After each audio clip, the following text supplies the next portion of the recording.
The Wrong Bride, The Right Heart.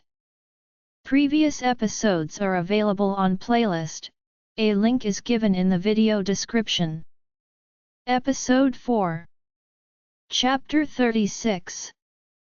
Jaime, I looked at my reflection in the mirror one last time before fixing my bow tie. Everything had to be perfect, it had to be for her.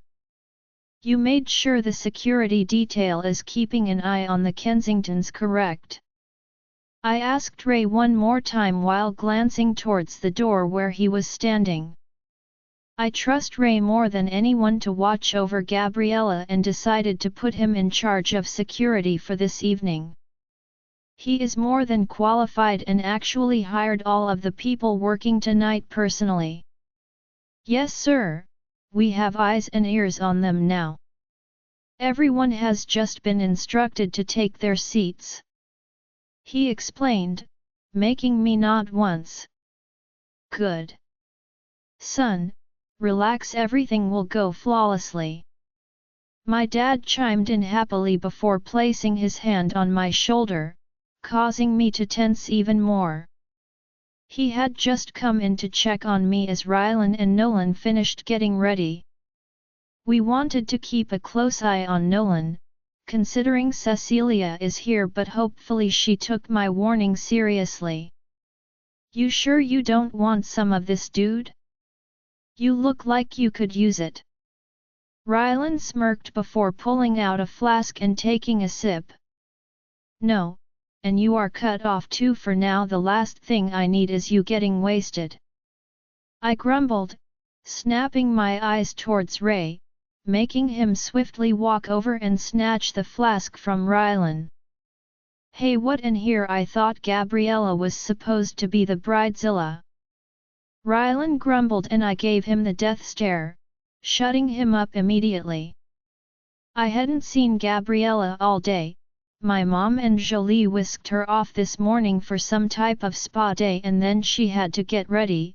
I was about to have a mental breakdown. What if she changed her mind? Could she be having second thoughts? Those worries came rushing through me as I cleared my throat before turning and looking in the mirror once more and began fixing my hair. That's when I heard the knock. My heart stopped as the door slowly opened. Mr. Sinclair, we are ready to begin. Rebecca, the wedding planner I hired, informed me. Okay, this is it. Rylan stated excitedly. Last chance to cancel. Nolan mumbled, and before I could even react, Rylan smacked him on the back of the head and began ushering him out. Don't be a star. Now go sit with Mom. He ordered him as I let out a deep breath. This was it. After today, Gabriella will be mine. I stepped out of the large room I was in and headed down the hallway to where the ceremony would be held. We rented out an entire hotel, making sure our guests had accommodations and the place was well staffed and suited for the big day Dad insisted. I know this meant something else to my father and John. This was the final piece to their companies joining together, but to me this was the most important day of my life. I was marrying my dream girl, the woman who had to be made just for me, I swear. I headed to where the ceremony would be held as I looked throughout the room. There were huge floral arches in every doorway, decorated with white and light blue flowers. The colors reminded me of Gabriella as silk fabrics hung down the walls. The place looked elegant and feminine, it was perfect. Rebecca really captured my vision. I thought of Gabriella when I described it. I hope she loves it. I watched as Nolan took his mother's arm and began escorting her down the aisle, and that's when I saw my mom. She had on a soft blue long-sleeved dress. Her hair was curled and she looked beautiful. Mom, you look lovely. I said to her as tears began to fill her eyes. Oh Jaime, look at you, my handsome boy. Wait until you see her. I have already cried about 10 times. She laughed before wiping away another tear. So Gabriella must be in her dress, then that's a good sign. Jaime, you may escort your mother now, Rebecca stated while popping out of nowhere as soft instrumental music began to play. I nodded once while taking my mother's arm, her eyes gazing up at me as I looked straight ahead, feeling like I might just puke. Honestly, I usually excel under this type of pressure, that's why I do so well at my job, but today, yeah, I was a mess. I walked my mother down the aisle, my eyes not wandering from the altar as I knew there had to be at least 200 people here, if not more. I lost track after my dad kept adding last-minute requests. Let's just say we have security at every door. I won't let anything ruin this. After getting to the front of the altar, I noticed my father already sitting beside a few distant family members whom I had only met a few times. Then I helped my mom sit down before kissing her on the cheek. That's when I turned, seeing the Kensingtons sitting on the other side. None of them looked me in the eye, intentionally ignoring me as they chatted amongst themselves. Cecelia actually looked scared, which made me happy. That means she took my threat seriously. Grandma Georgia just stuck her nose in the air and scoffed. What a lovely woman she is. At least Gabriella is out of their clutches now. I took my place at the altar when things began to quiet down and Rylan joined me. Almost showtime, he whispered while slapping my back as I just stared at those white doors, waiting for my beautiful bride to walk through them. Then another 30 minutes passed, and I started to get worried. I glanced towards my mom, who mouthed "Stay calm" to me as I heard Regina chuckle softly. Then I felt like something was up. I was about to walk back down that aisle when Rebecca popped her head through the door, giving me a thumbs up as the music started to play. That's when I saw Regina scowl and shift in her chair, letting me know that whatever was keeping Gabriella was probably her doing. Then the doors opened quickly as Jolie made her way down the aisle, wearing a soft blue dress, as she looked up at me briefly before darting her eyes away. Instead, she focused on her brother while taking her spot on the other side of the altar. "Here she comes," Rylan whispered hastily just as the doors opened, and then I saw her. I felt my eyes widen, the sight of Gabriella almost bringing me to my knees as I saw her gorgeous dress for the first time. The top was made with see-through fabric and had beautiful designs trailing past her shoulders and down her arms. Then the white bodice hugged her body perfectly before flaring out at her curvy hips. She wore a matching veil that reached the floor, creating a train behind her. Her long black hair was up in a neat bun with beautiful pearl and diamond pins placed perfectly throughout, showing off her gorgeous neck. She was breathtaking. Everyone in the room stood as a collective gasp seemed to escape them. Yes, she was my bride, all mine. I locked my eyes on Gabriella's piercing blue ones, my heart hammering as she smiled softly, making my chest tighten as I felt tears spring to my eyes. I didn't think I would be this emotional. She was perfect, absolutely perfect. "Dude, she looks stunning," Rylan whispered to me, and I just nodded in agreement. I couldn't even be mad. What Rylan said was 100% true. Her dad slowly walked her down the aisle as I began to grow impatient. I wanted her by my side now. I shifted on my feet as he finally came closer, his eyes meeting mine before glancing back to Gabriella and kissing her on the cheek. "I love you, bunny," he whispered and then turned to shake my hand. "Jaime, take good care of her," he said to me softly as I nodded my head. "I will, John, for the rest of my life, I swear," I promised, shaking his hand firmly before letting go and watching him step back. Then he placed Gabriella's small hand in mine, and I felt my body jolt with electricity as my heart pounded in my chest. She stepped forward, her eyes peering up into mine as I squeezed her hand tightly. "You look absolutely breathtaking," I breathed, feeling nervous for some reason as my stomach flipped uncontrollably. Gabriella bit her pink lips softly while stepping closer to me and placing her hand on my chest, feeling the lapel of my jacket beneath her fingertips. I know that was her way of admiring me, and that was all I needed. Just her here with me was more than enough. It was always enough since the moment I met her. "Shall we begin?"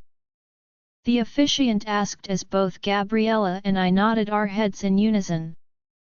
I'm ready to make her my wife."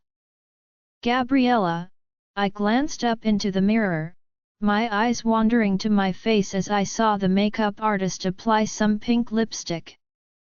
I had never worn makeup before, not like this. I felt so beautiful. All day I have been spending time with Teresa and Jolie. The whole time was such a new and fun experience as I just sat back and enjoyed their company. I've never had this before, a feeling like I belong. Jolie and Teresa seem really close. I can tell they have known each other for a really long time, and I loved hearing the stories about Jaime they shared. Then I started to notice Jolie would get a sad look in her eyes, one that seemed lost in thought as she gazed over at my dress or down at my engagement ring. She and Jaime seemed to have a brother and sister type of relationship, so I almost forgot about what Jaime told me, how Jolie had a crush on him. But after a while those sad looks seemed to disappear and we all just laughed and had some fun. "Oh sweetheart, you look stunning," Teresa whispered while placing her hand to her chest. "I can't wait to see you in your dress," she added happily as the makeup artist stood back before admiring her work. "Okay, all done, you can get dressed now and I will see if you need any touch-ups afterwards," she explained, making me nod before standing and walking towards the bathroom where my dress was. "Let me help you," Jolie offered as she followed me in, leaving Teresa outside as she spoke with the makeup artist. "Are you okay?" I signed while mouthing the words slowly so she could understand me. Jolie seemed surprised by my question before smiling softly. "Yes, I'm managing. Honestly, I was a little surprised you asked me to be your maid of honor, not that I didn't want to be. But I was sure Jaime told you about my little incident in Aspen," she said warily as I nodded, making her pause momentarily before continuing her work on the back of my dress. "I don't want you to think I'm still hung up on him. Like, okay, this is hard to explain and maybe not the best time, but I want to get this off my chest so you don't have to worry about this." She rushed out as I placed my hand on her arm encouragingly. I thought I loved Jaime at one point because he was always there for us ever since I was a kid.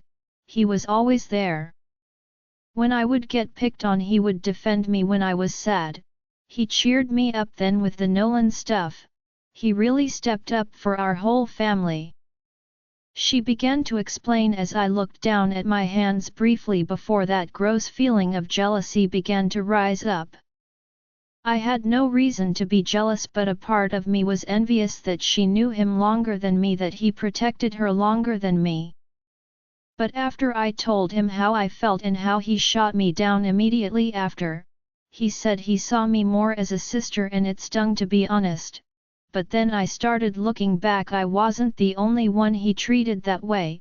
He was the same with Rylan and Nolan. But the moment I saw him with you, she continued, making me glance up as I met her eyes, I witnessed a side of him that I didn't even know existed. I saw what it was really like when Jaime loved someone. So don't worry about me, okay? This is your big day and I'm so happy I met you, and whatever Jaime stuff I have left, I am working through it. It might take some time, but just know it's nothing against you, okay? She explained before wiping a tear from her eyes as I leaned forward and hugged her. I could see this was going to be hard for her and felt horrible for putting her through it, but I'm glad she is here and I'm glad she is my friend. Okay, let's get you dressed before Jaime busts in here wondering what's taking so long. She laughed as I couldn't help but join in. Geez, for someone who doesn't speak you sure know how to get people to talk. She muttered and I just smiled at her happily before stepping into my dress and pulling it on. Jolie helped with the buttons and stepped back, letting me turn around, the sight of me making her gasp. Wow, Gabriella, you look incredible. She whispered as I glanced down at the white long-sleeved gown, feeling my cheeks warming from her compliment. It looked even better than I remembered. I can't believe this is really happening. Then there was a soft knock at the door. Gabby, they are ready for us in 5 minutes. Teresa explained as I nodded to Jolie before stepping outside and seeing Teresa. She slapped her hands over her mouth before tearing up. You look so beautiful. She sobbed, trying not to ruin her makeup as she fanned at her eyes. I smiled brightly, feeling my own tears start to fall as she came over and hugged me tightly. I am so happy to have you as my future daughter. She whispered, making me cry even more as the makeup artist walked over. Okay, that's enough, you don't want to ruin your makeup. She laughed as we pulled away. Then the wedding planner Rebecca popped her head in from behind the door. Mrs. Sinclair, we are ready for you. She informed Jaime's mom as she nodded and let go of me before glancing back one last time. See you out there. Jaime is going to absolutely love it. She added before leaving as I let out a shuddering breath. Come, sit here and I will do a quick touch-up. The makeup artist stated while pulling out the chair. Then there was another knock on the door, making my heart jump as Jolie looked at me before smiling. I got it. She walked to the door before opening it as the woman fixing my makeup glanced towards me in the mirror. I think her name was Brittany. I am so bad with names. Listen, this isn't personal, but you know they wouldn't just let you go through with this. The woman said as my brow furrowed in confusion. What was she talking about? Suddenly she reached for a cup filled with coffee that she ordered earlier as my eyes widened in shock. I shook my head no, trying to scramble out of the chair, but it was too late. Oh my God, I am so sorry. The woman suddenly exclaimed, making my heart drop as I looked down. The whole front of my dress was now covered in brown coffee. What happened? Jolie yelled before coming to my side as I just looked up at the woman responsible for this, tears springing to my eyes as I couldn't believe they would do this. I knew exactly who she was talking about. I should have known. Gabriella, it's okay, we can try to fix it. What is your problem?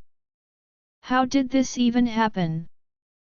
Jolie began to yell at the woman as she made some excuse of me reaching for a tissue and spilling it on myself. I just sunk to the ground, my heart shattering as my dress was now ruined. What do I do now? I can't go out there like this. What's going on? Oh sweetheart.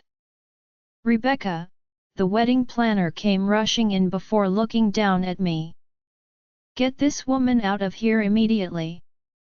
She said towards the doors as 2 large men came in and escorted her out. I placed my face in my palms, my body trembling as I tried to think of what to do. Did you get burned, Gabriella? Rebecca asked and I shook my head no. Okay, come on, let's get you up, we have a wedding to get you to," she stated as I looked up at her in confusion before motioning to my ruined dress. "I know someone who can help. Now, you just get this dress off and clean yourself up, okay?" I knew I should have brought my usual team. "I apologize, Gabriella, I should have taken the threat of your safety more seriously," she said quickly before helping me up as Jolie wrapped her arm around my waist. "I need to make a few calls, but don't you worry, worst case, you will just be a little late." She winked at me and I couldn't believe what just happened. They tried to ruin my wedding. I feel so stupid for thinking they wouldn't do anything. I have to stop being so naive. Rebecca had her team of people here in less than 10 minutes with a brand new dress from the exact same designer, which was crazy. It seemed like it was meant to be. Then I tried the dress on, and the moment I did, I knew this was the one I was meant to wear. This dress was like it was made for a princess straight out of some fairy tale.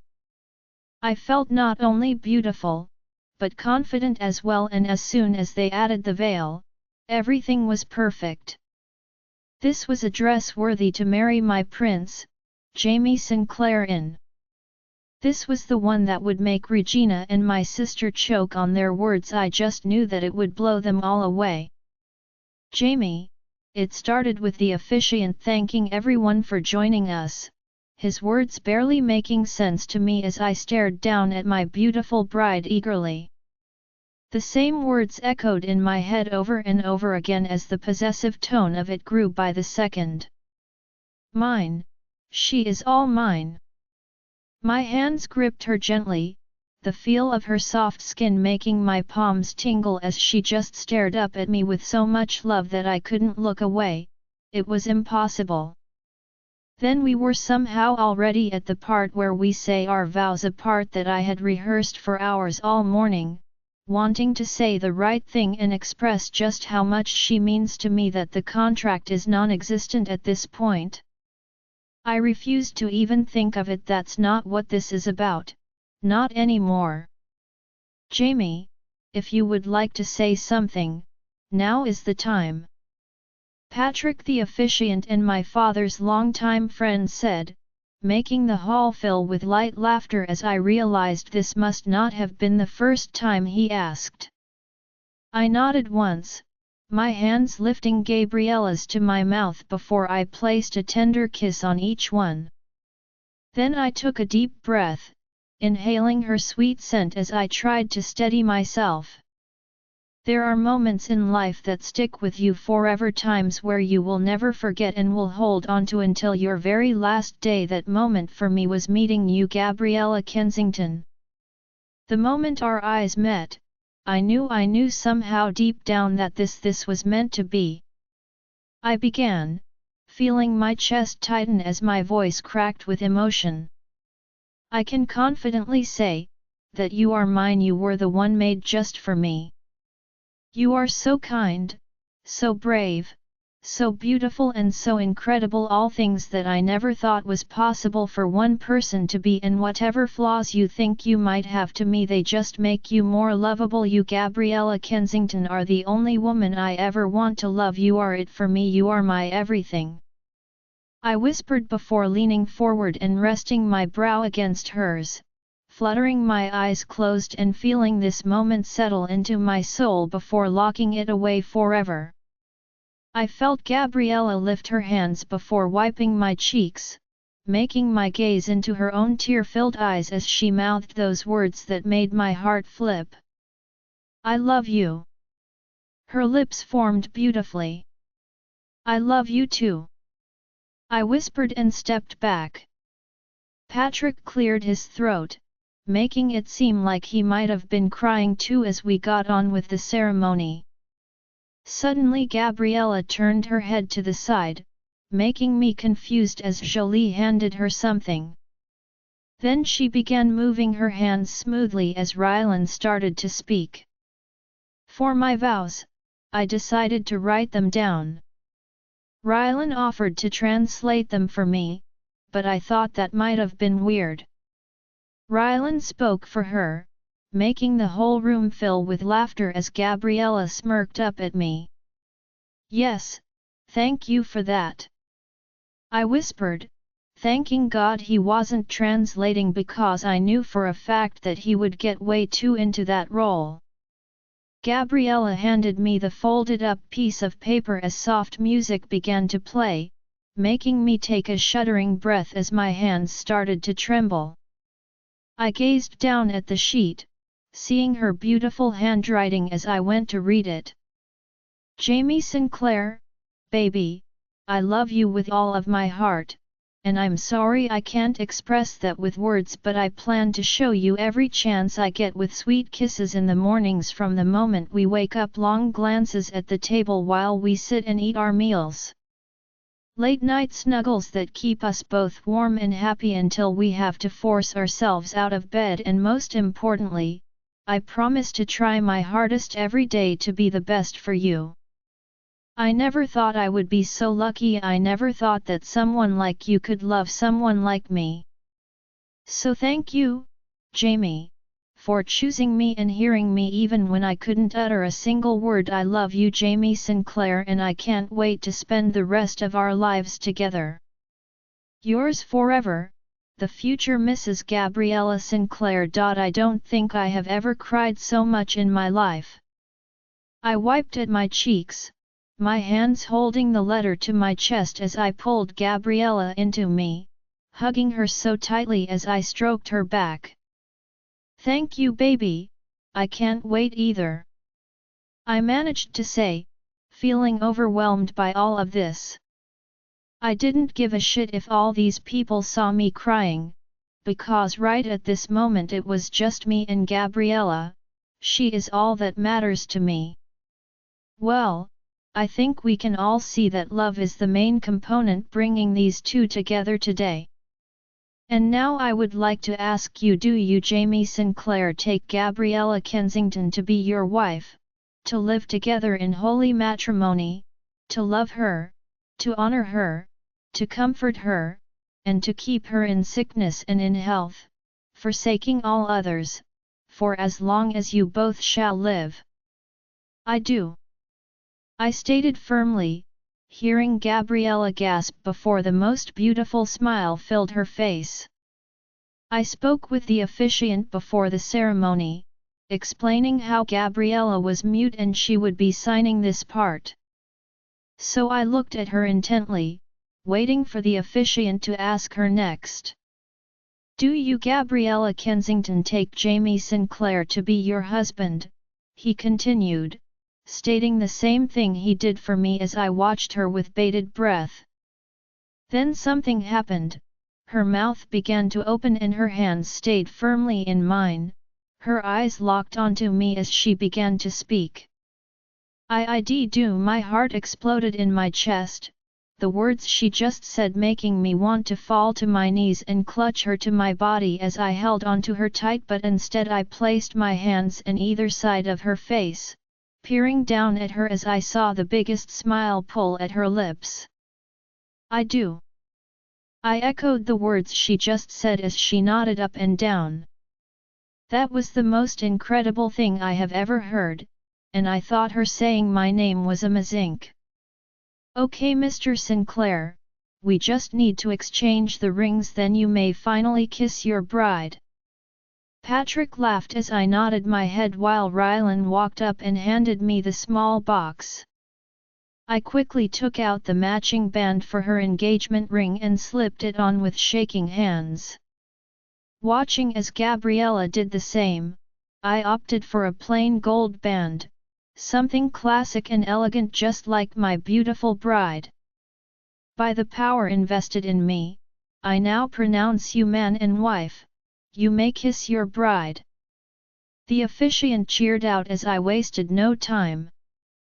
I crashed my lips to Gabriella's, kissing her feverishly as I wrapped my arms around her small waist and dipped her back. The whole room exploded with cheers and applause as Gabriella smiled against me before kissing me again.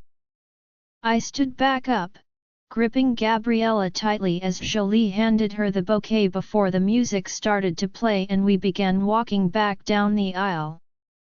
"All mine, you are never leaving my side," I whispered against Gabriella's ear as I saw her cheeks warm immediately. "We did it, we were actually married, and I have only known this girl for not even a month, and yet I have never loved someone so much in my life." The moment we went out those doors, I gripped Gabriella's hand and dragged her to the nearest room before pulling her inside. My palm slid up to her face before tilting her head back and kissing her deeply. The passion and intensity I felt made her gasp as I couldn't stop. "My wife," I mumbled against her, my lips dragging along the curve of her jaw as I kissed and nipped at her skin. "You are absolutely breathtaking, I love you so much, and when you said I do, baby, that was perfect. You are perfect." I praised my wife as my hands slid down her waist, exploring her gently before gripping her tightly. "Now I can't wait to peel this dress off of you and truly make you mine." "Gabriella," I glanced over at my husband. "Oh my gosh, Jaime is my husband. I can't believe I can say that now." I saw his eyes darken as he slid his palm across my thigh before scooting my chair closer to him. "If you keep looking at me like that, my beautiful wife, I might be tempted to take you up to that room right now," he muttered against my ear before kissing me softly. I felt my heart leap into my throat as I turned while staring up at him intently. The connection I felt with Jaime was so strong, that it was hard to look away. "Mr. Sinclair, we are ready for the first dance now," Rebecca suddenly stated while popping up next to Jaime. This whole time we had been sitting up on a stage as people came by to wish us their congratulations. I had never met so many people in my life. I swear a few I recognized from Daddy's work, but that was like 4 people. Regina, Cecelia, Katrina, and Grandma Georgia didn't even bother coming up. I think Jaime might have told them not to, which was okay with me. I also don't think he knows about what happened with the dress yet, which I wasn't going to tell him until after. I don't want it to ruin our night. I just want Jaime to be happy, and he seems to love this dress anyways. He has been checking me out all night. I swear I haven't seen this side of him yet. Before he seemed so in control, but right now I can see the desperation in his eyes. I think the anticipation of tonight is getting to him. I just feel nervous. I mean, we have done a lot of stuff, but I'm worried deep down that what if I'm not any good at doing the main thing? Come on, my beautiful bride. Jaime spoke softly, his hand extending out as I took it eagerly. I saw the lights dim, and my heart started to race as I bit my lip anxiously. I felt everyone's eyes on us, the room growing warmer as nerves flooded my stomach. I know we have been the center of attention all evening, but I guess the whole time I was in my little bubble with Jaime and there wasn't a literal spotlight on us. Jaime rested his palm on my back before taking my hand in his. "Just look at me, baby, it's just you and me, remember?" he whispered, doing that mind-reading thing as I nodded my head before letting out a slow breath. We didn't really rehearse this part, but I used to dance with Daddy back when I was younger, so I didn't feel nervous about that. "I love you," Jaime whispered while bending and kissing me softly. That's when the music started to play. It was a song I heard on TV during a movie we watched last week. It's called Dandelions by Ruth B., but this one was an acoustic version. I really loved it and even looked it up on my phone afterward. I couldn't believe he chose this one. I let out a gasp the moment Jaime started to move. I felt butterflies rush through my stomach as he stared down at me intently. "You look breathtaking, baby. The moment I saw you walk out, that will be a moment I never forget for as long as I live," he confessed, his feet moving flawlessly as I felt like we were dancing on air, and that's when everything disappeared again. All that remained was my husband as his honey brown eyes peering into me. "I think after this it's time to leave, don't you agree?" he asked in a husky tone, making me nod my head as someone suddenly tapped on my shoulder. "Bunny, can I cut in?" my dad asked. I didn't even realize we were on a different song now. I saw Jaime stiffen before his mother approached him, our eyes still locked on one another as our parents took over the dance. "Are you happy, sweetheart?" my dad whispered, drawing my attention away from Jaime momentarily as I looked up at him before smiling widely. "I don't think I have seen you so happy," he added, his hand gripping mine tightly as I nodded. "And hearing you speak, Bunny, I'm so proud of you." He started to choke up as I wrapped my arms around his waist and hugged him tight.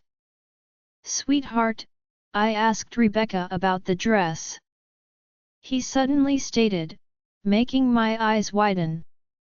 "We will get to the bottom of it, okay?" my dad stated as I looked up at him sadly. "He still has no clue." I pulled back, before lifting my hands and signing to him. "Daddy, I don't want to ruin your night. But I know who it is, you do too, don't you?" I signed, watching as his eyes darted to where my stepmother and half-sisters were sitting. "It's okay, things will be better now, Daddy." I signed, and went back into his arms. I felt him stiffen beneath me as we continued to dance, his face turning solemn as another person walked up. Robert extended his hand out, making me smile at him softly before turning to Daddy and giving him a kiss on the cheek. "I love you, Daddy." I gave him one last message, seeing him smile sadly before stepping back. "I love you too, Bunny," he whispered, and walked away, heading towards the table where the rest of our family was sitting. "You, my daughter-in-law, might just be one of the most beautiful brides I have ever seen." "Well, the second most beautiful," he whispered while stealing a glance at his ex-wife. I smiled up at him knowingly. I think Robert might still be in love with her. "Don't give me that look or you might make me say something I could regret," he muttered, making me chuckle as he suddenly spun me around.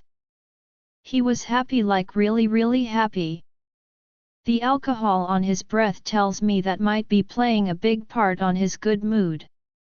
"You know I always wanted a daughter of my own to spoil her and treat her like a princess. So be prepared to fill that role," he whispered, causing me to slap him on the arm playfully. "Robert is a lot smoother than I thought he was. When I first met him, I expected him to be ruthless and serious all the time, but he actually is a lot more playful. Perhaps my first grandbaby will be a girl," he added, making my cheeks redden. Just the mere mention of babies made me blush for some reason. Before Robert could speak again, Jaime came up to us and gripped my waist, stopping us mid-step. "If you don't mind, I would like to steal my wife back for the rest of the evening," Jaime stated bluntly, not seeming to have any shame as I looked up at him with wide eyes. "Of course, you two have a wonderful time. There is much to celebrate." Robert winked as I swear I had to be as red as a tomato now. That's when Jaime grabbed my hand and began pulling me off of the dance floor. "There she is. Can I get a dance with thee?" Rylan began while walking towards us and Jaime just blew past him. "Sorry, too late, she is mine for the rest of the night," he stated, not even bothering to stop as he dragged me beside him, weaving our way through the crowd. Once we exited the banquet hall, Jaime took me towards the elevators and pressed the button roughly. Those dark eyes stared down at me with such intensity it made my knees wobble. When it opened, he quickly pulled me inside and smashed his lips to mine, kissing me with wild abandon as he pressed his body closer, showing me just how ready he was for this. I can't wait another second, Gabriella, I need you, I need to be inside of you or I might just go insane. Jaime, I pressed my back up against the door, hearing it click shut as my chest rose and fell heavily. I stared at the goddess standing before me and I knew without a doubt that I couldn't wait for another second. She was a vision. The sight of her in that dress had been driving me crazy all night long. I have never wanted anything this badly in my life. It was consuming my every thought as I pictured Gabriella, my wife, beneath me. We just stared at one another for a few moments, my body yearning for her as I slowly pushed off of that door and took a step forward. Tonight I am going to worship you, Gabriella, I declared, causing her to bite down on her now swollen bottom lip as I wished I was the one doing it. I was the one doing it not even 5 minutes ago in the elevator. Well, I needed to be doing it again. I rushed forward, my hands circling her small waist as I pressed her against me, causing all the air to rush from her lungs as my dominant side came tumbling out. I held her closer to me, my mouth fusing to hers as I kissed her with every ounce of desperation I had left. I was almost afraid I might crush her, my control slipping more and more by the second as I pulled myself back. I'm going to take your dress off now, okay baby? I asked, my voice deep and rough as it felt like a beast had been woken up inside of me. An animal that only hungers for this woman, and it has been starved for years. I turned my wife around, my palms sliding down her back as I admired the lace beneath my fingertips. With trembling hands, I gripped the zipper and slid it down slowly, watching with eager eyes as her milky flesh revealed itself. Gorgeous! I whispered, letting my palms glide down the curves of her back before tugging the dress off of her. I watched eagerly as it slipped down her shoulders before bending forward and kissing the bare skin. My beautiful wife! I mumbled, noticing goosebumps prickle her flesh as I let the fabric pool at the bottom of her feet. I reached up next, taking out those pins in her hair one at a time while watching Gabriella. She was wearing a white dress, making her look even more delicate as I reached for the tie in her hair next. I watched in amazement as her long inky black hair cascaded down her back, reaching the middle as I ran my fingers through it slowly. Lay on the bed, princess, I whispered, making Gabriella swallow hard as I watched her hips sway from side to side before turning and crawling onto the large bed.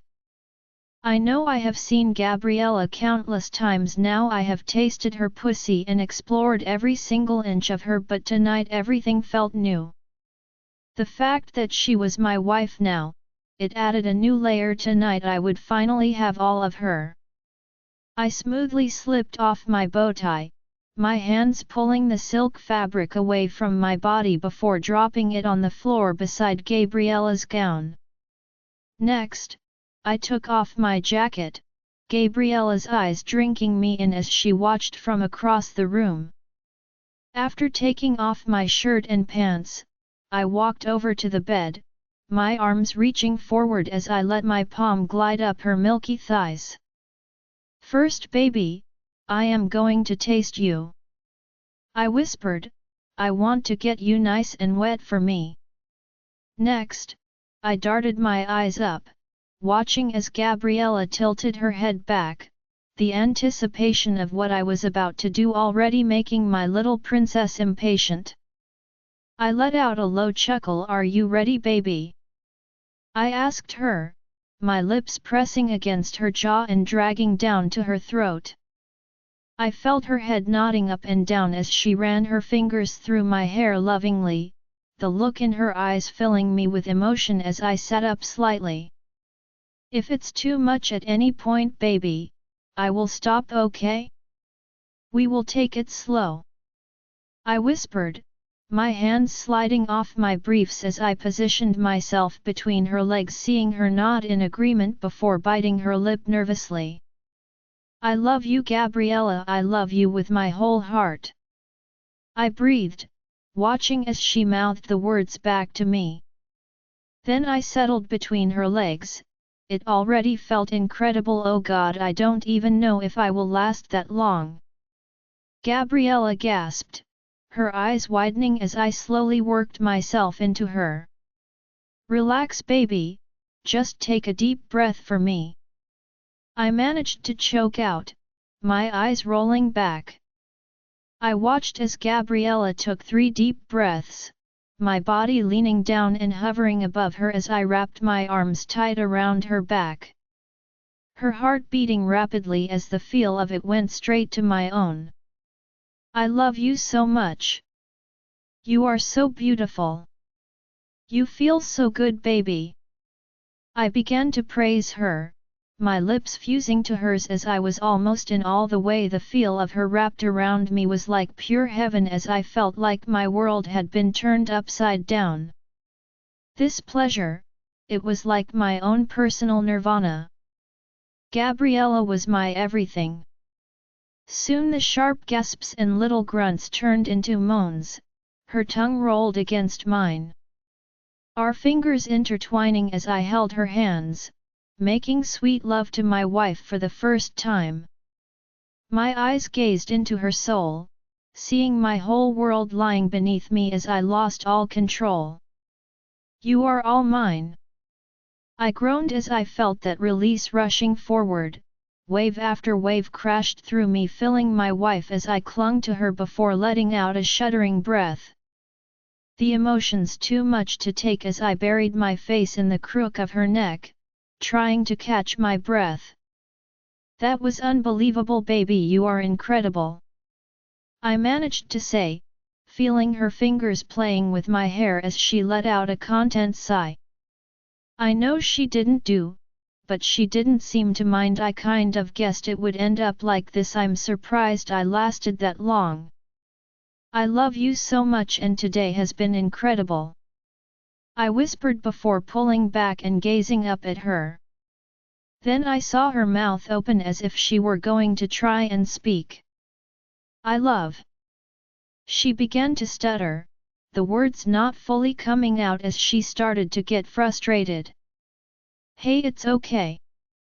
I placed my hands on either side of her face, staring down at her in wonder as she bit her lip, sadness filling her eyes. It broke my heart. I love you too.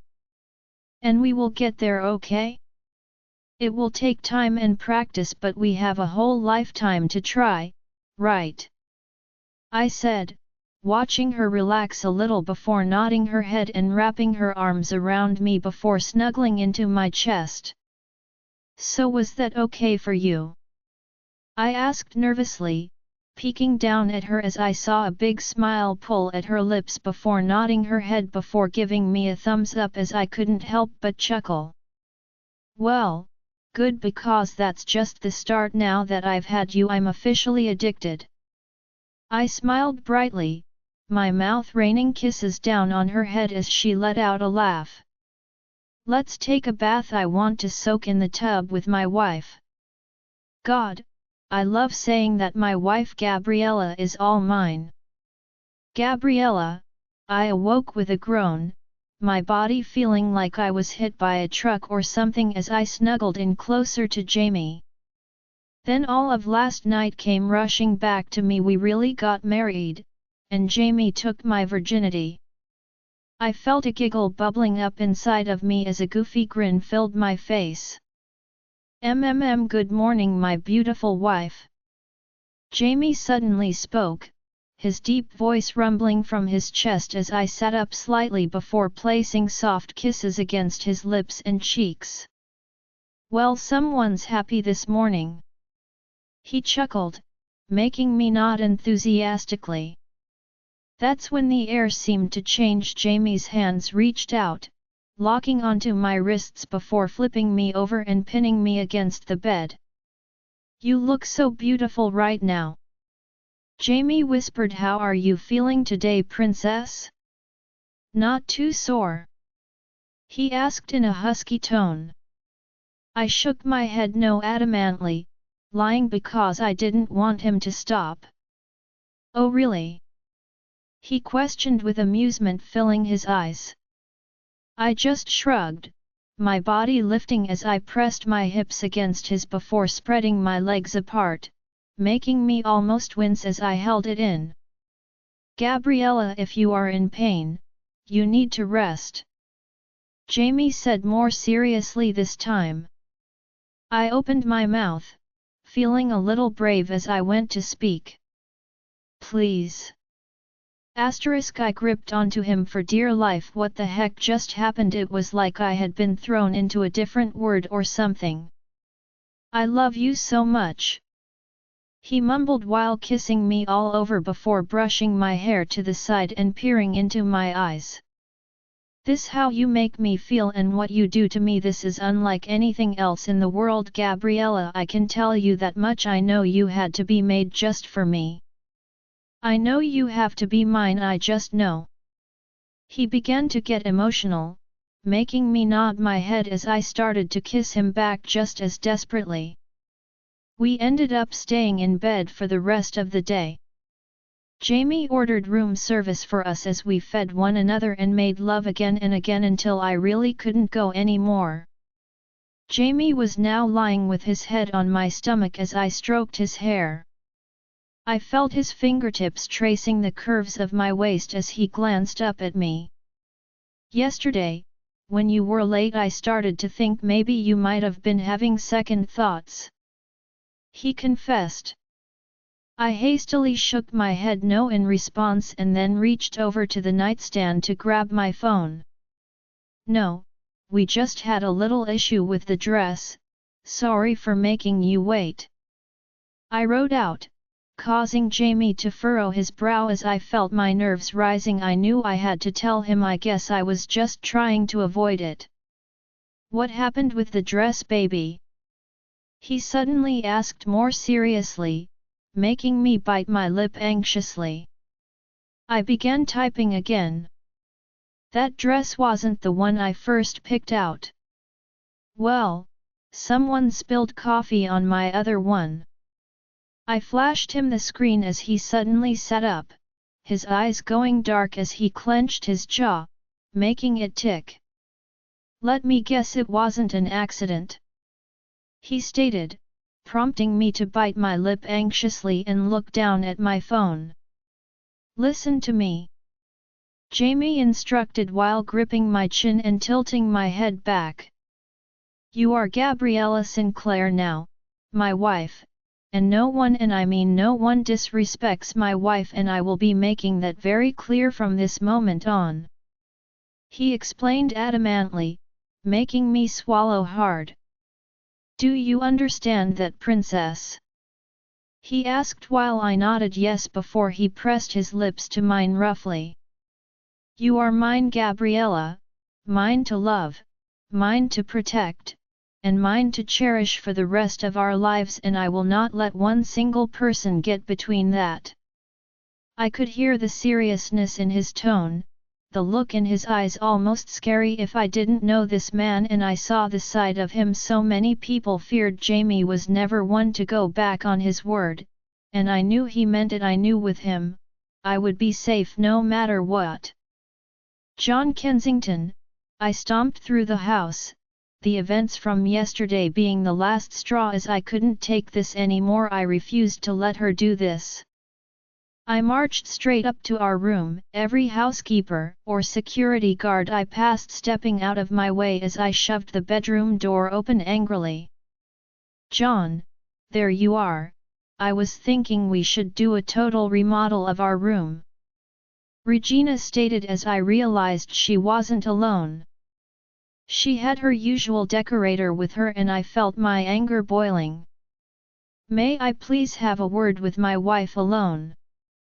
I stated firmly, causing Regina to turn and glance over her shoulder towards me. Obviously sensing my bad mood as she nodded to the woman beside her. "I will send over the swatches later, Lisa, thank you," Regina responded as the woman nodded and quickly exited the room. As soon as she closed the door, I turned to Regina, who was now looking in the mirror. Seeing her now, I started to wonder what it was that even made me want to marry this woman from the start. I'm not sure I ever knew the real Regina. I think she was playing a part from the very beginning. "Well? What is it, John?" she asked, making me clear my throat before straightening my back. "Did you hire some woman to ruin Gabriella's dress?" I asked her point blank, tired of dancing around this. I always felt guilt for cheating on Regina, even if she wasn't who I thought she was when I married her. I should have ended things with her before pursuing Gabriella's mother, but I was a coward.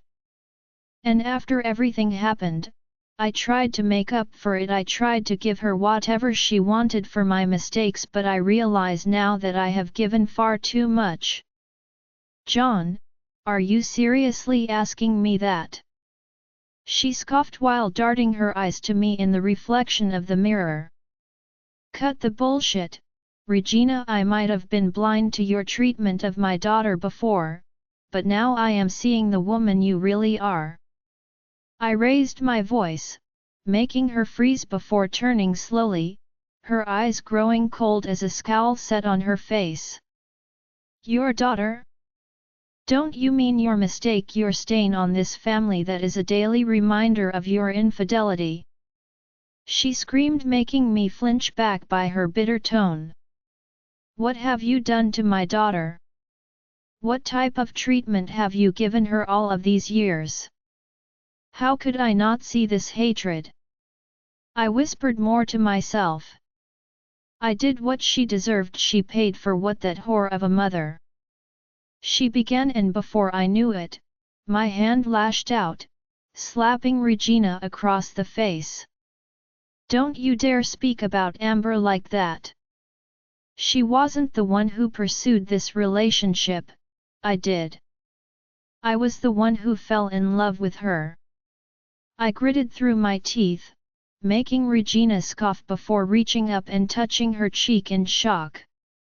"Careful, John, you are starting to live up to the Kensington reputation. This ends now. I can't do this anymore. I am done, Regina. I spoke with the lawyer earlier and I have decided to file for divorce," I informed her, making Regina reach out before gripping my arm. "John, you can't be serious, all because of that girl," she gasped, making me reach down and pry her hand off of me. "That girl is the innocent one here. What has she ever done to you, Regina? All she ever did was try to belong," I whispered, my heart breaking for what my poor bunny must have gone through. "I'm prepared to offer you alimony and you can keep the house, but this is done. I should have never stayed that day. I shouldn't have listened to you," I stated and turned to walk out of the room. "You can't do this to me. I am a Kensington. I will always be a Kensington. You will regret this, John," she screeched before throwing a lamp towards me and hitting the wall. I shut the door behind me, hearing her destroying our room as a soft smile suddenly pulled at my lips, a weight being lifted off of my shoulders as I finally felt free. I won't let myself feel guilt any longer for loving Amber. The only guilt I have left is for leaving her that day. Regina Kensington, I couldn't believe it. Actually grew a pair. I paced back and forth in the study. Right, I get to keep the house, and not only that, I will destroy everything John ever cared about. I will make him regret the day he decided to leave me because of that abomination he made with his little whore. But what John doesn't realize is I had known Amber long before he did. I hired the woman he had an affair with to seduce my husband. Then she had to go and fall in love with him. She was supposed to seduce him and give me the evidence so I would be the one in control. It was simple. I paid her $10,000 and she slept with John while secretly recording it. After getting the initial evidence though, I noticed John was acting weird. Then he started to talk about divorce, and that's the moment I knew it had gone too far. She was still seeing him behind my back. I had known Amber since I was a kid. She was always such a sad little thing. Gabriella is the spitting image of her. Doesn't even look like John whatsoever. That's why I made John do a DNA test just to be sure after she moved in with us. Amber's parents were junkies. Her dad used to beat her and eventually went to jail, so she moved in with her grandma. She mostly stayed to herself and didn't have any friends or family. Then after her grandma died she ended up in foster care and I didn't see her again. Well, that was until running into her at a bar 22 years ago. I was surprised to see she lived in New York now. I honestly never thought I would see her again. I didn't approach her at first, not wanting my friends to see the kind of people I grew up with as a kid. My mother raised me as a single mom who did everything she could to make a name for herself. After marrying my stepdad, who owned a famous hotel chain, we were finally getting what we always deserved. Then I met John Kensington. His family came from old money, but what I didn't know when I married him was that he didn't get a single penny until he proved he could make a name for himself. Frank Kensington was a ruthless cold-hearted who held his fortune tightly to his chest, and after he passed, John got it all, and no way am I going back to a life of poverty. I am a Kensington now. My name brings me respect. I thought I would be Mrs. Kensington until the day John died. I was supposed to be. That's why I hired Amber to seduce my husband to have the affair as leverage if he ever tried to leave me or file for divorce. I could clean him out entirely. I would be set for life. But now, for him to leave me before the biggest deal of his life goes through, I could kill him. Mom, what's going on? Cecelia asked as she came striding into the room. Sit. I will explain everything after Katrina gets here. If that stupid girl hadn't won over Jaime Sinclair, none of this would have ever happened. I should have listened to my mother and kept her locked up in that room. But John insisted she go. We couldn't let him see the way we treated her when he was around. I knew it might push him over the edge. Gabriella was the only thing that could make John leave me, and the girl did it. She has ruined my life. As soon as I watched my youngest walk into the room with her eyes glued to her phone, I yanked it from her hands and slammed it on the table. Mom, what? I was just about to post that. She whined. Sit, now. I gritted through my teeth, watching as my daughters took their places on the couch. Your father has asked me for a divorce. I straight out said it, making both Cece and Kat's eyes widen. What? Why? Cecelia sputtered. Because he found out about the dress. He somehow connected me to it. He must have spilled everything, even after making her sign an NDA. I gritted through my teeth. Jaime probably threatened her or something. Cece muttered, a flash of fear crossing her face as I clenched my hands into a fist. Of course, Jaime had threatened to ruin her, so Cecelia ran away with her tail tucked between her legs and hasn't been the same since. Isn't this a good thing? Now you can clean daddy out and take whatever you want. Katrina mumbled while looking down at her phone yet again. She must have grabbed it when I wasn't paying attention. Sweetheart, there is only one problem: your father hasn't completed the deal yet with the Sinclairs, so right now we are broke.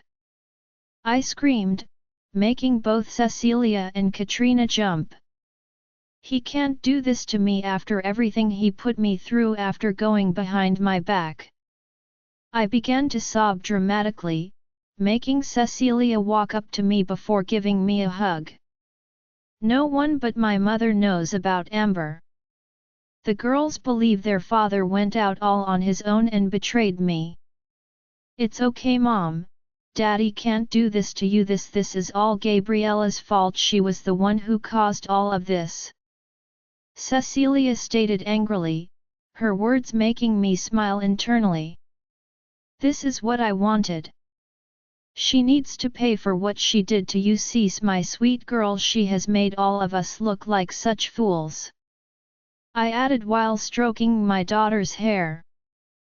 But I told you what Jaime said. I don't think he was bluffing, Mom. That ship has sailed, darling. They are already married. What about that other boy? The one who went to school with him. Nolan? Well, he has been calling, but Jaime said. Cecelia, Jaime Sinclair is all talk. How can he stop two people from falling in love? I was looking into their family. This might be the best option we have right now. If you can at least get an engagement, then you can gain the upper hand. I whispered, making Cecelia swallow hard before nodding her head once. And I want you to do what we talked about earlier. Considering your father has decided to give up on this family, we will no longer keep his secrets and protect that daughter of his from the truth. We can't go to the press with it, or they will trace it right back to us. Start with anonymous posting, and once Gabriella sees the truth, then she will start to crack. Gabriella is weak. She has always been weak, and this small burst of confidence won't last long. Not when she learns about the truth of her mother's death. Well, we will say it's the truth. Then once Gabriella breaks down, that's when we will attack. Whatever fairytale she thinks she's living in will finally be over, because sorry to burst your bubble, Gabriella, but happily ever afters and Prince Charmings don't exist, and you are about to find that out real quick. Every man has a weakness, and it's just about finding the right woman to show that. What's your type, Jaime Sinclair? I'm sure I can find it, and once you give in to temptation, I will use it against you, just like I did John. Then I will have the upper hand, and if John doesn't change his mind about the divorce, I'm afraid what might happen to him, who knows, maybe the stress will be too much to handle. Perhaps, he might just take his own life. Anything can happen. Jaime, it's been 4 days since I've made Gabriella my wife, and I cannot get enough of this woman. I didn't think it was possible to fall more and more in love with her every day so fast, but it's happening, and I can't even explain it. I watched as Gabriella reached up to grab a plate from the cabinet as I stepped close behind her, beating her to it. Let me get that for you, princess. I whispered, my body pressing into her small frame as I watched her cheeks redden immediately. Yes, I might be hovering, but she wouldn't let me hang all over her while she cooks, so I'm using every opportunity I can wisely. Gabriella turned her head, giving me a knowing look as I smiled at my wife innocently. What? I don't want you to pull a muscle or something. I mumbled, causing her to burst into laughter as my stomach exploded with butterflies just from the sound alone. She hummed. A warm smile pulled at my lips before I set the plate down on the counter and wrapped my arms around her thin waist. I began attacking my wife with kisses while she wiggled against me as my phone suddenly started to ring, making me let out an annoyed groan. And I was so close. 1 second, princess, don't move. I ordered and reached into my pocket, seeing it was Rylan who called. I ignored it, going to place my phone on the counter as I started kissing Gabriella's neck once again, deciding to call him back later. But the phone wouldn't stop ringing. Then I saw my dad and even John had called, making my brow furrow. Hold on, baby, let me just take this. I sighed. Gabriella nodded as she started to go back to cooking dinner, not seeming bothered. I loved how trusting and supportive she always is. Something must have happened at work though if I was getting this many calls. Please don't let it be another scandal with the head of our advertising department. I swear I am going to lose my shit if it is. I was about to call my dad back when Rylan called again and I answered it first. Hello? What, dude, did you not see my 50 texts? He asked, making me clear my throat. No, I was busy watching my wife cook dinner. I confessed, knowing it might not be a good excuse for him, but it was to me. Jaime, there is something going around online. Page 6 just picked it up. It's about Gabriella's mom. He suddenly blurted, causing my heart to stop. It said, well, it painted her mom in a pretty bad light and there are pictures of Gabriella. One's from when they found her. It's bad, dude. He whispered, his voice filling with emotions as I pulled the phone from my ear and did a quick search.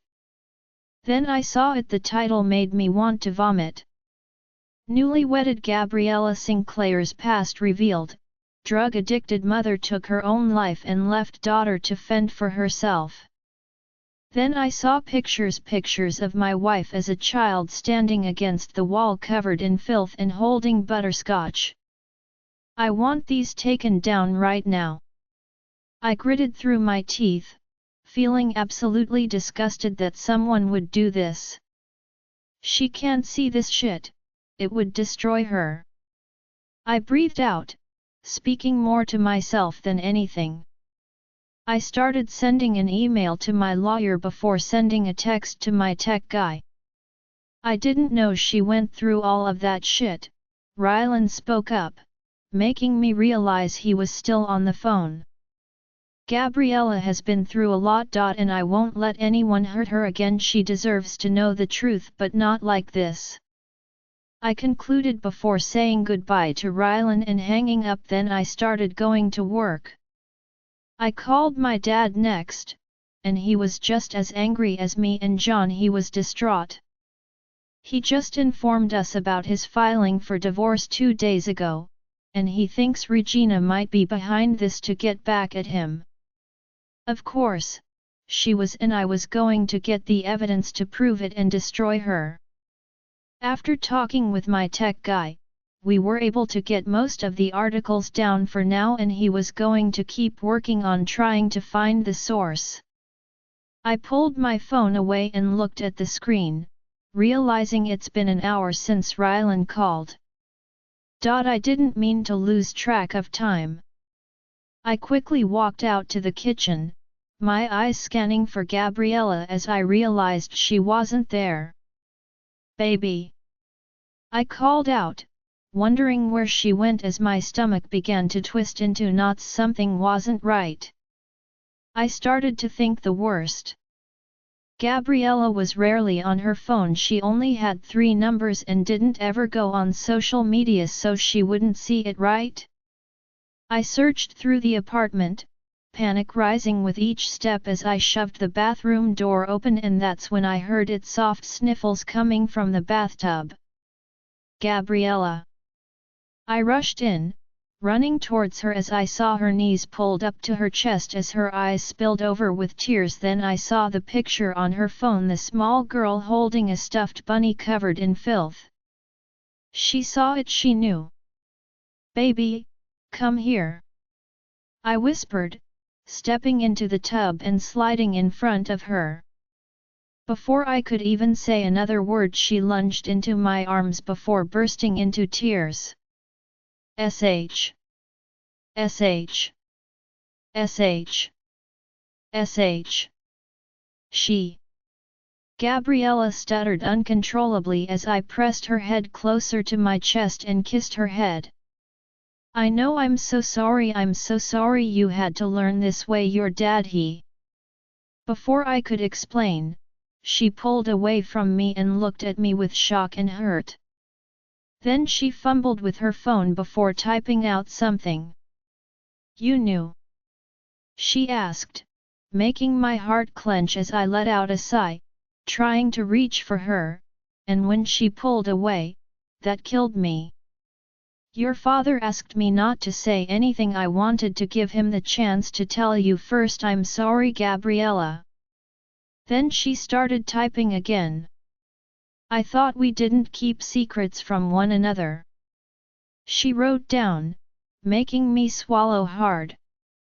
I know we don't, Gabriella. I told him if he didn't do it soon, I would tell you.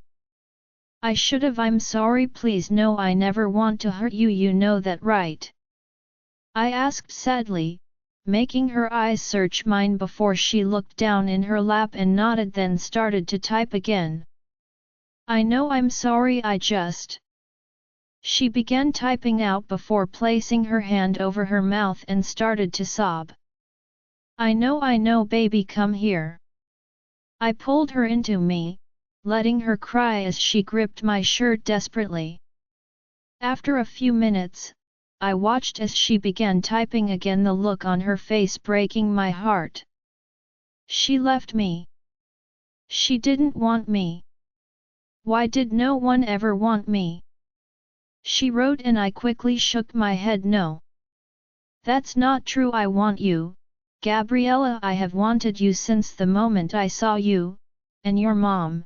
She was sick, baby. For her to leave you like that, she must have been sick.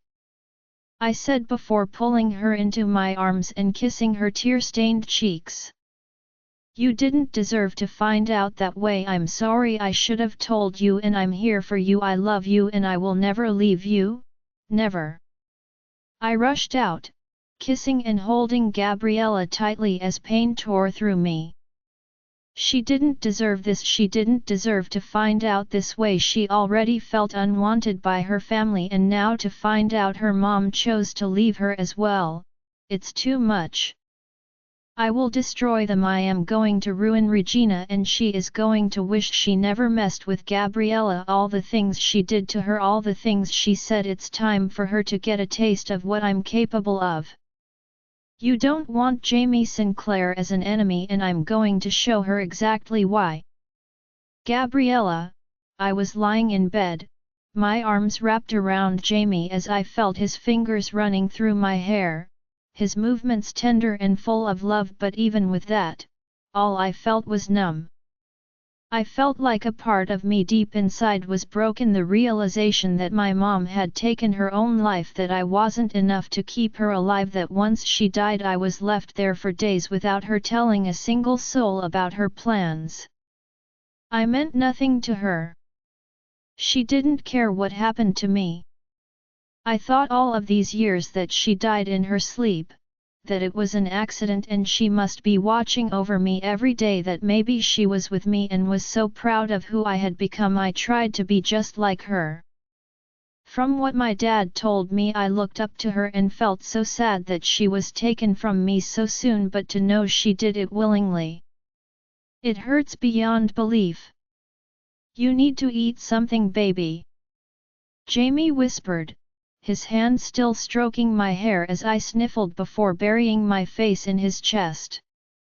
I didn't want to eat. I felt sick to my stomach. I know it's foolish to be so upset.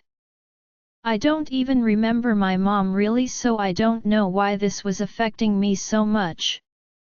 Honestly, I just feel like what Cecelia and Regina said all those years is true. I was just a mistake. A stain on my family's lives, a burden that can't even speak. Maybe my mom didn't even want me to begin with. Maybe I really was a mistake. Gabriella, look at me. Jaime suddenly stated, making me turn my head before meeting his intense gaze. Whatever you are thinking right now, you need to stop. You mean more to me than anything in this world, do you understand me? You have so many people who care about you, please don't doubt that, baby. He whispered before reaching down and cupping my cheek carefully, his touch so gentle it was like he thought I was made of glass. How the heck does he always do that? I just don't get it, it's like he really does know what I'm thinking. Now let's go make some food, he announced while sitting up and pulling me with him. We didn't eat dinner because of everything that happened, so I'm sure he is starving right now. I peered into my husband's honey brown orbs, my hand rising as I brushed his dark hair from his forehead so I could get a better look, needing to see all of him at this moment. He was the only person I truly had, the only one that really did care. Maybe Jaime was all I needed. I clung to him tightly as he carried me to the kitchen before setting me down on the counter. "You want a grilled cheese sandwich?" he asked, prompting me to nod my head up and down as I mustered a smile. That's when I heard his phone ring. He quickly looked down at it and put it back in his pocket just as fast. I knew it was most likely my dad. He was really upset, but I just wasn't ready to see him yet. He lied to me for so long, I just didn't know what to feel yet. I just knew I wasn't able to talk about it with him. He probably was trying to protect me, but in the end I think it hurt worse this way. Jaime reached for the pan before walking towards the refrigerator and grabbing some butter and cheese. After placing it on the counter, he grabbed the bread and set it close to the stove. His eyes darted towards me every few seconds before he finally stepped towards me, his hands sliding up my thighs, parting them as he stepped closer. "You are going to get through this. We will together. You are the strongest person I have ever met, Gabriella," he whispered before bringing his hand to the base of my neck, his eyes peering down at me as I swallowed hard and nodded once. Then he pressed his mouth to mine, the kiss deep and emotional as he tilted my head back, causing it to become even more intense. I parted my lips with a moan, letting his tongue delve inside of me as he stroked and explored me hungrily. "We will get through all of this," he gasped, his words so convincing that I actually believed them. I nodded my head eagerly, feeling his hand gripping my face as he tilted my head back and stared into me. "I promise you, Gabriella, I will make them pay for everything they have done to you," Jaime declared, making my eyes widen as he crashed forward, kissing me once more. When he finally pulled away, I was left gasping for air, feeling my head was now all fuzzy as I watched him stride over to the stove. His broad back made my throat dry as I let my eyes wander up and down his muscular figure. I felt so safe with him, not only physically, but mentally too. I knew Jaime meant what he said, I knew he would truly make them pay, and at this point I welcomed it. I hopped off the counter, making Jaime glance back as I took the place next to him and began helping. Jaime watched me carefully, relief seeming to fill his eyes as I leaned into him slightly before spreading the butter onto a piece of bread. There is one thing that I hadn't told Jaime yet, though. It was the person who sent me the article. It was someone that I was afraid would upset Jaime, someone that seems to dislike me a lot, and I have no idea why. The number wasn't registered in my phone, but for some reason, my phone identified it. That might be a feature of the phone, but I definitely didn't have his number. So when I saw Nolan Rayfield, I was surprised. I bit my lip anxiously as I finished the last piece of bread and watched Jaime add the cheese before placing it in the frying pan. I know this might not be the best time to show him, but I didn't want to have any secrets between us, that's what we always said, plus I got upset with him earlier for that, so I didn't want to be a hypocrite. So I walked over to the table and grabbed my phone, then I began typing. Jaime, I want you to know who sent me the article. I wrote out, making Jaime's eyes flash before nodding once. Then I took a deep breath while pulling up the text. I flashed it to him, watching as those brown eyes flicked across the screen, and I knew the moment he saw it the way his jaw ticked let me know. Thank you for telling me, princess. I will handle it okay. He stated more calmly than I expected as I nodded once and put my phone away. I studied him for a few more minutes, watching for any sign of anger, and was taken aback when he just grinned at me before he bent over and kissed me on the cheek. Maybe it wouldn't be too bad for them. I know Nolan suffers from addiction issues, so maybe it was just poor judgment on his part. I'm sure Jaime and him will talk it over smoothly. They have been friends for years after all. Why don't you go find what to watch while I finish this up? We can eat and watch a movie, he said with a smile before bending down and kissing me on the forehead. Surprisingly, I feel a little better already. Just having Jaime with me has done wonders. I think we will get through this together. Jaime, I promise I will be back in an hour. I whispered to my wife before bending down and kissing her for the fourth time. I could see my mom smirking from here as the doorbell suddenly rang. That must be Jolie and Rylan. I mumbled while pulling back and gazing down at Gabriella. I didn't want to leave her, but I had to. I asked my mom to come and stay here with her, maybe have a girls' night while I go handle some things with Rylan. Gabriella doesn't know what those things are exactly, and I don't want her to. She doesn't need to see this side of me to see the side that is ruthless and vindictive.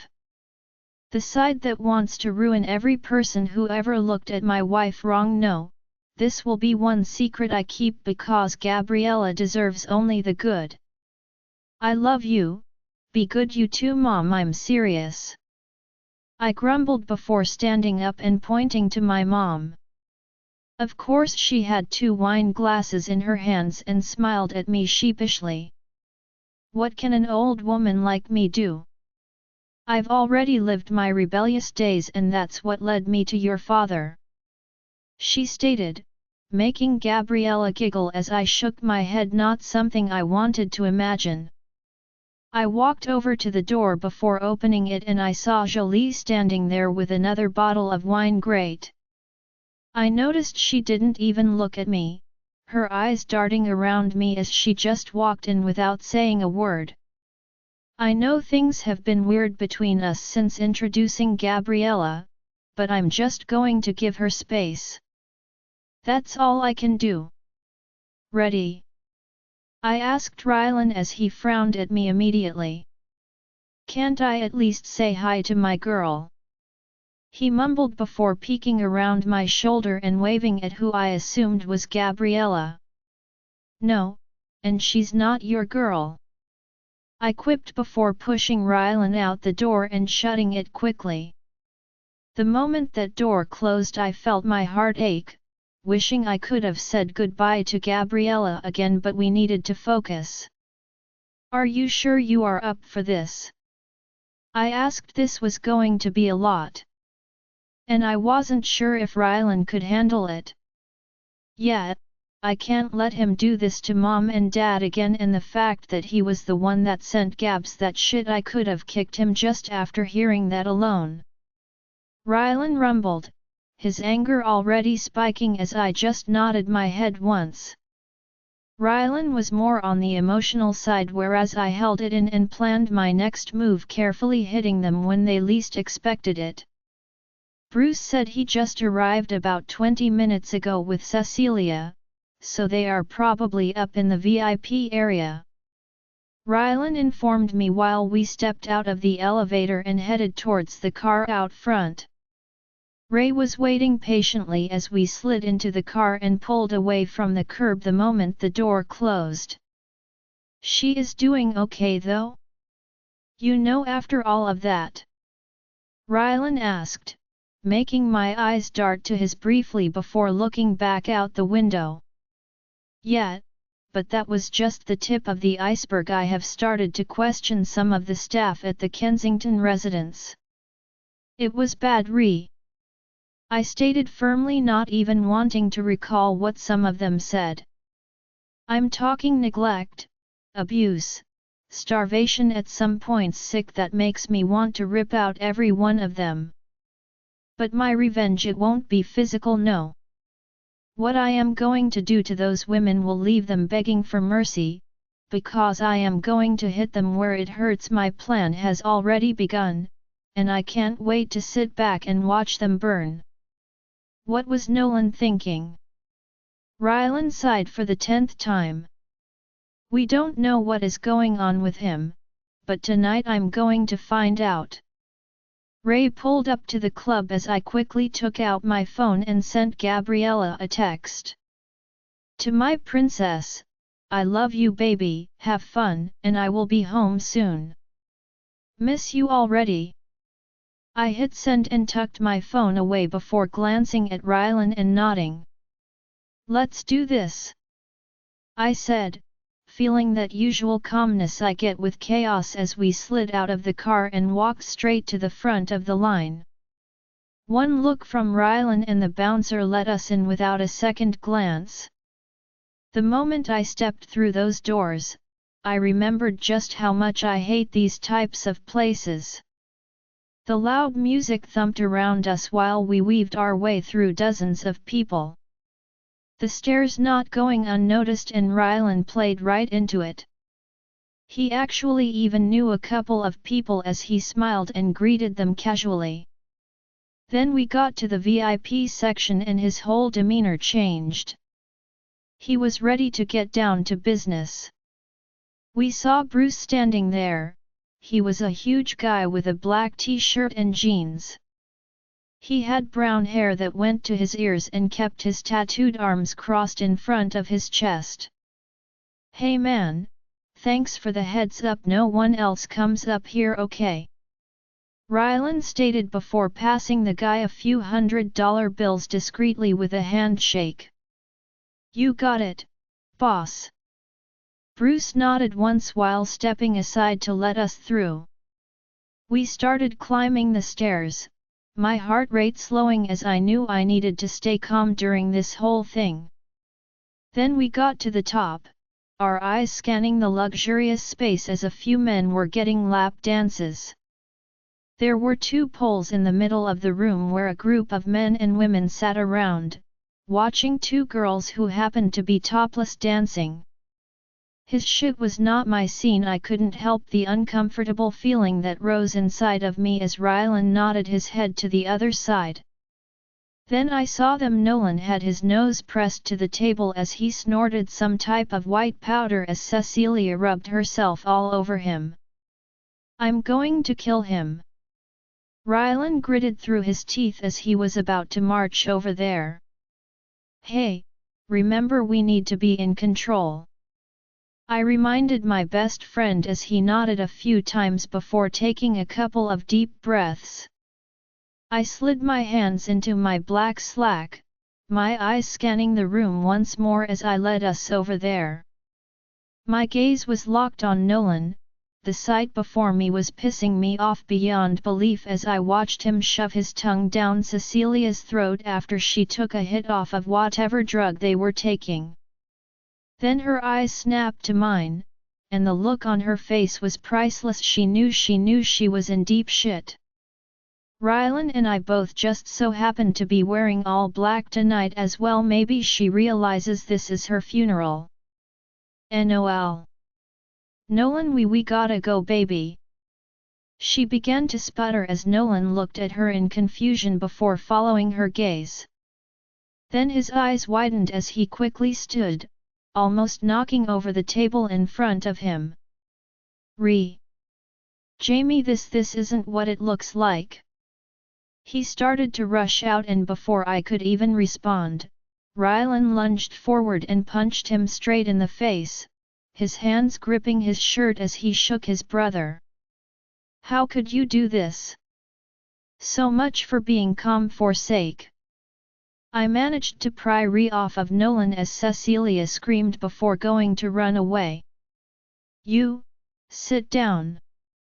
I barked while pointing to her. She quickly nodded her head up and down, then proceeded to sit and cower in the corner. "And you have a lot of explaining to do." Rylan, well, was Jaime cool? I mean, he always had that edge to him, but watching him now, wow, I got chills. I glanced at my brother, seeing the realization that he really hit it, finally hitting him as Jaime bent down close to his face before speaking firmly. "Sit," he ordered, causing Noel to fall back onto the couch as I just stood to the side, glaring at my brother.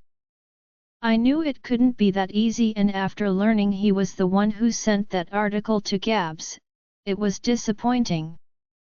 I don't know why I feel so protective over that girl already. Even Jolie can't find a single fault in her, which was hard, considering she was in love with Jaime.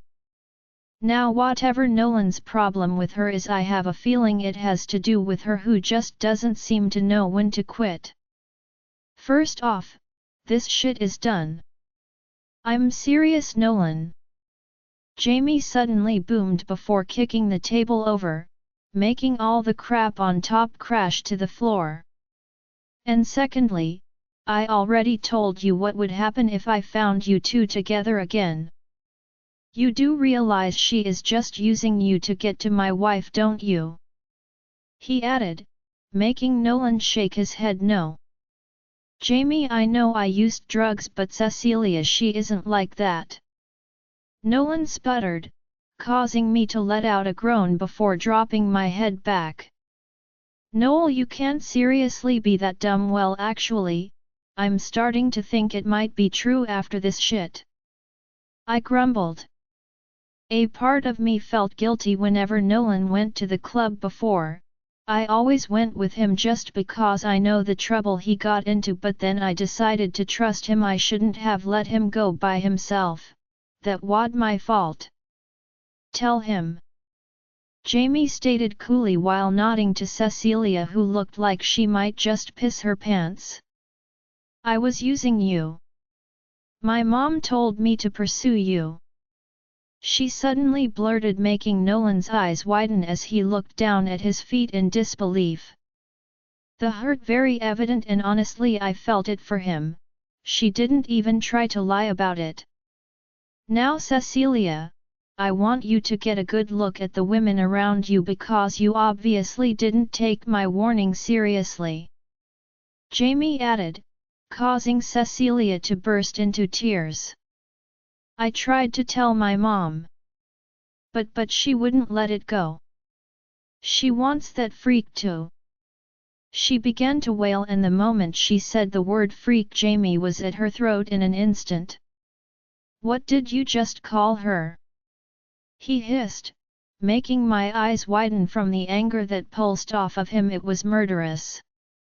I had never seen Jaime react so emotionally, not in the 14+ years I have known him. He was always calm and collected, his movements and tactics well calculated, so this was definitely new. "Apologize right now for saying that," he gritted through his teeth while gripping the base of her neck. Sorry," she stuttered as her eyes shut tight before she began sobbing uncontrollably. "Now get out of here. This time there's no message to deliver. You will know it when it comes," Jaime concluded as I wished so badly that I could laugh right now, but I'm trying to be stone-faced. Nolan keeps looking at me and I don't want him to see an ounce of joy coming from me right now.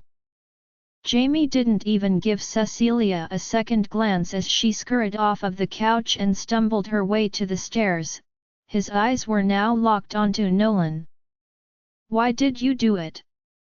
Don't lie to me, Nolan. I know it wasn't because she told you to. Jaime suddenly stated, causing me to step closer to Nolan as I crossed my arms in front of my chest and glared down at my little brother.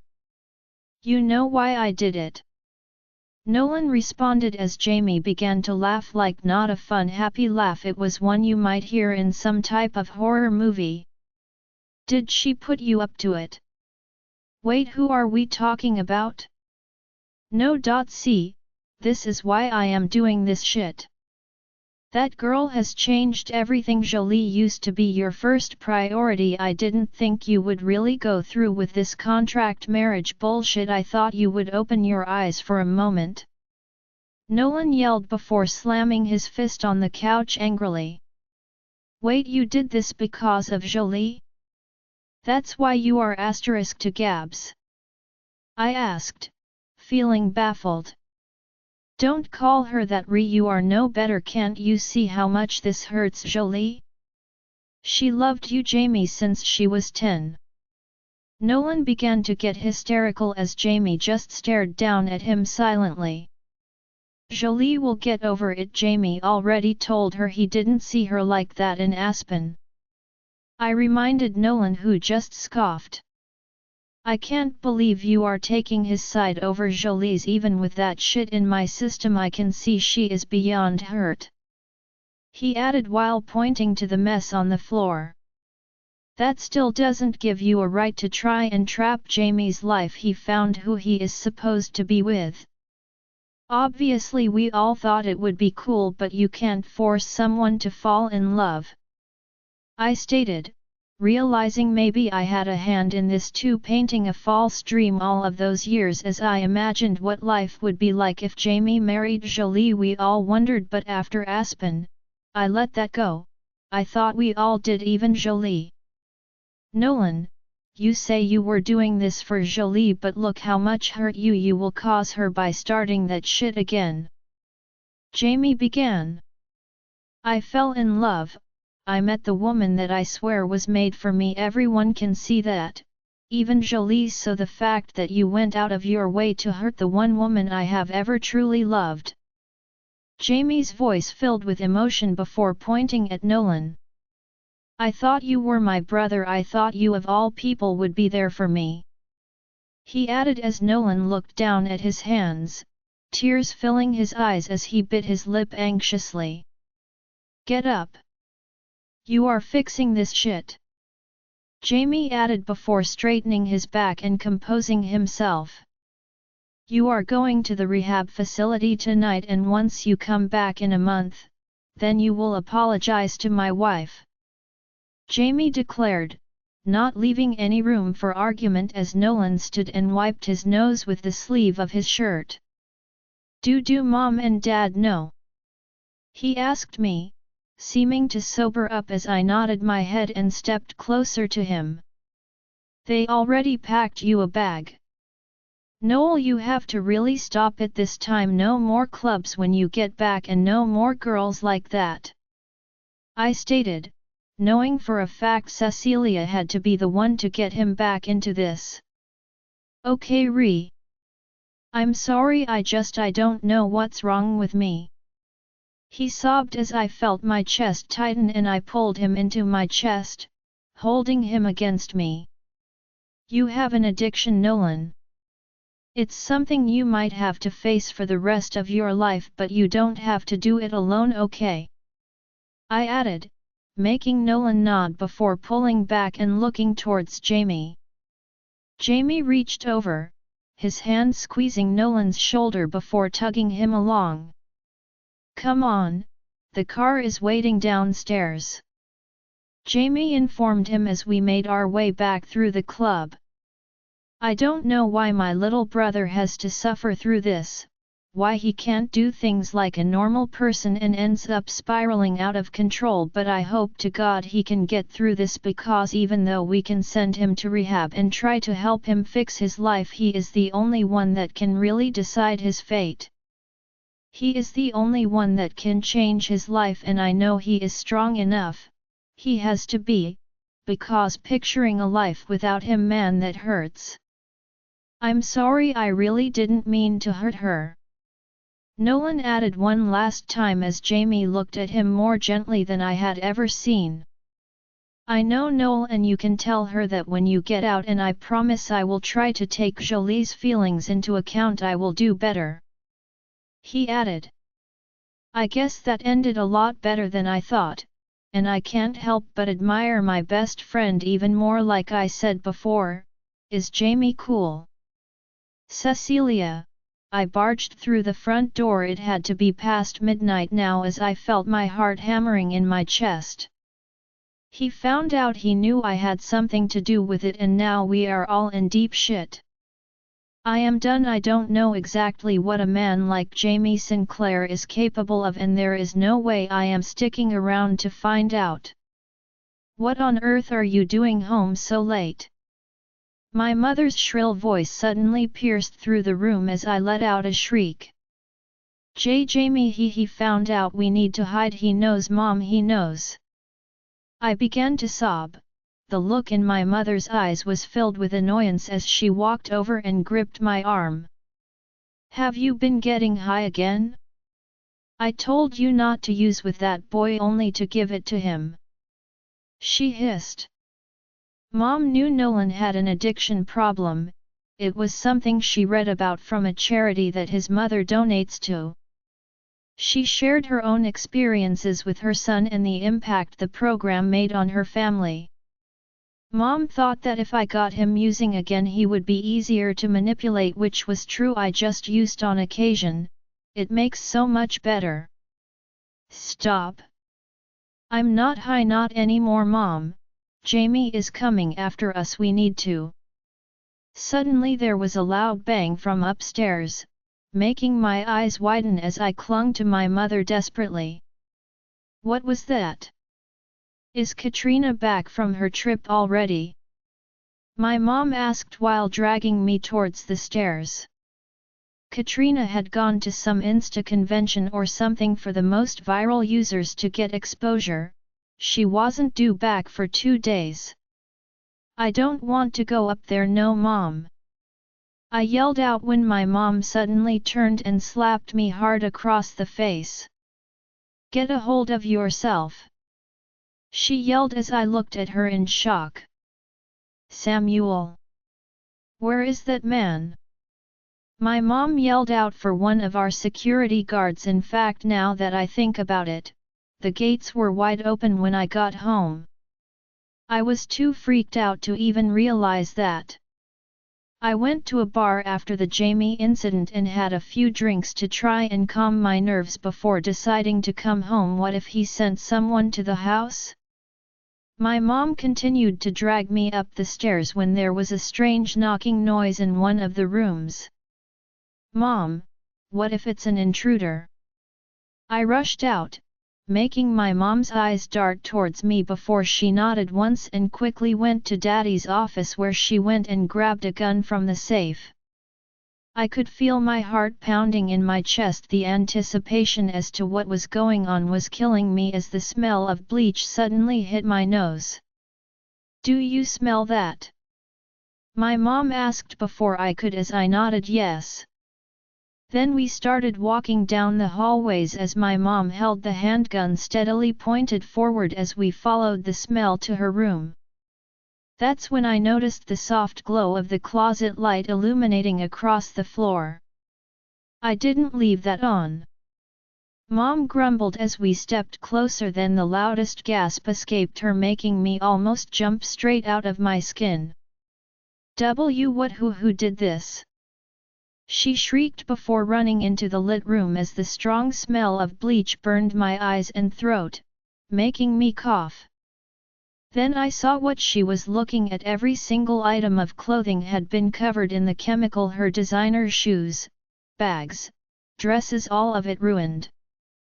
Then my mom screamed as she tore the items down, and I just started to back away, knowing exactly who had to be behind this. We have to go, Mom, we have to leave.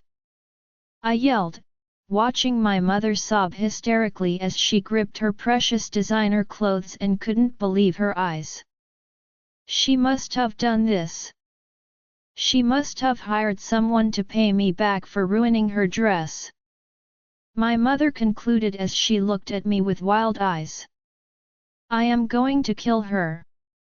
My mom shouted, her hand gripping the gun once again as she turned on her heel and began walking out of the room. I wouldn't do that if I were you. Jaime's deep voice pierced through the room, making my heart stop as fear unlike any I had ever felt before rushed through me. Who said that? My mom asked while whipping around and pointing the gun toward a dark corner of the room.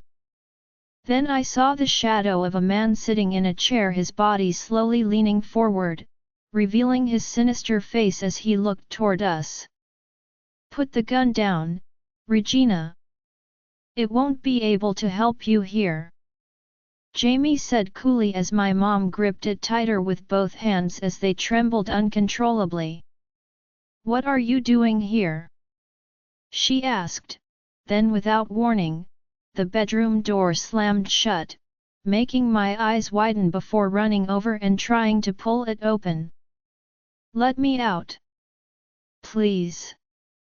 I screamed, causing Jaime to chuckle darkly while standing and walking towards us. Just imagine being locked in a room, but not having the ability to cry for help, unable to beg for someone to save you. No, instead you have to wait in the darkness for hours being punished for something you can't even control. My eyes widened as I glanced towards my mom. That wasn't us, that was my mother. She was always rough with her punishments.